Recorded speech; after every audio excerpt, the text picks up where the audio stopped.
Hello everyone, আসসালামু আলাইকুম। সবাই কেমন আছেন? আশা করি সবাই অনেক ভালো আছেন। দেখেন আমরা মূল আগে দিয়েছে পেঁয়াজ, তারপরে দিয়েছে আদা বাটা, রসুন বাটা, এখন দিবে হলুদ ফাঁকি, তারপরে দিবে মরিচ ফাঁকি, এরপরে দিব লবণ, মরিচ ফাঁকি, লবণ, তারপরে দিবে টেস্টি সল্ট। রান্নার স্বাদটাকে এটা আরও বাড়িয়ে দেয়। এখানে আমার আম্মুর রান্না খেতে খুবই মজা লাগে আমার কাছে। আপনারা তো খান না, তাই বোঝেন না। আপনারা তো বলেন কমেন্টে যে না খেলে কীভাবে বুঝবো।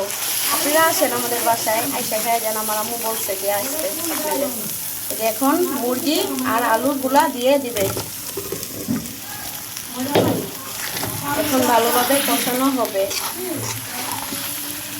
কষাতে কষাতে এটাকে ভালোভাবে মশলাটাকে মিশানো হবে মুরগি আলুর সাথে।